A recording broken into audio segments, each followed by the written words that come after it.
Hello and welcome to this training module on accessing Microsoft Outlook. We will be showing a couple different ways of accessing Outlook through the web as well as Outlook the client. So we will begin with the websites that you will want to use. The one that I would like you to remember the most is portal.office.com. This is kind of the home page for Office 365. And when it opens, it will ask you to sign in. And if you've signed in on the PC before, it will at least pull your user information in, and it'll ask you to pick account. I will pick my account.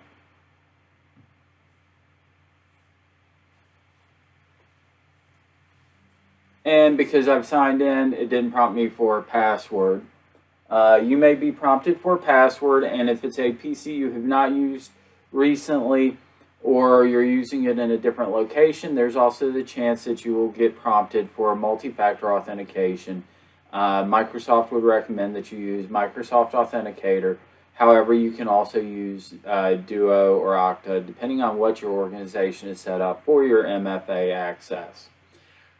As you can see, this is kind of the landing page for Microsoft 365, as I previously mentioned, and I can see that Outlook is right here on the left-hand side, and I can click on that, and that will bring up my email box in just a second.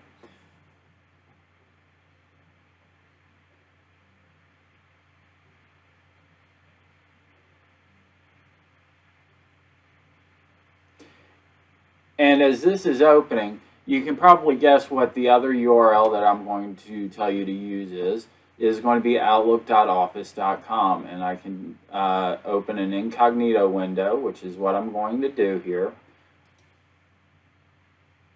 just so you can see that as well.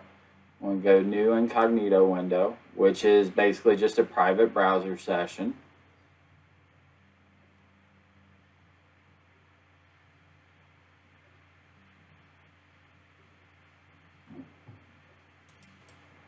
Alright, and my incognito window is open, so I can do outlook.office.com and hit enter, and it will take me to a sign-in page. I will put in my email address again.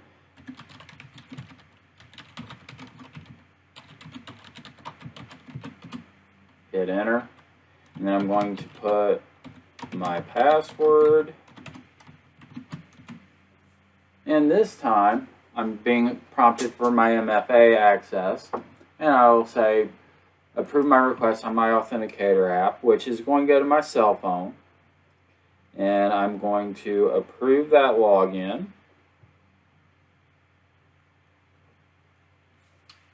And you can use yes or no here. I usually do no because I sign in with different accounts oftentimes, so I don't save that information. Plus, this is an incognito window, so yes or no really doesn't make any difference here. And again, if we give it some time, this window should look pretty similar to this window right here.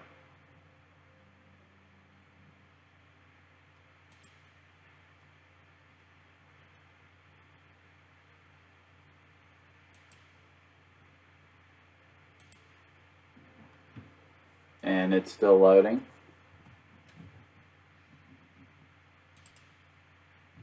And here we see my email again. So those are the two ways that you can go and access Outlook through the web. You will see along the side, you can bring up your calendar, your contacts, which is people. If you're a member of any groups, you can look at that. You can automatically go into like your OneDrive files, your to-do list. You've got Yammer on the side, bookings, and different apps that you may have already added to your Office 365 tenant. Here is my calendar. And you will notice that it functions pretty similarly to the desktop version of Outlook. So let's start off with the desktop version of Outlook. Currently, there are two versions. There is one that is in pre-release right now. I do recommend that you stick with the for release candidate, and I'll click Outlook and you'll see it start to come up.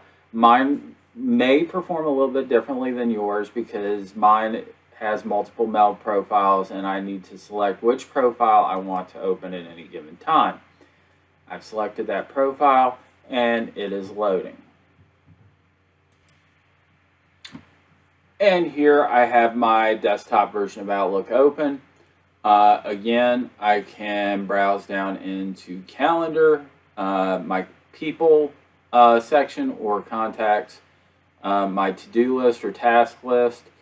This is tasks, this is to-dos, and I can also add additional apps if I so choose. But for the purpose of this video, this is just how to access Microsoft Outlook through the web and through the desktop client. I thank you for your time today.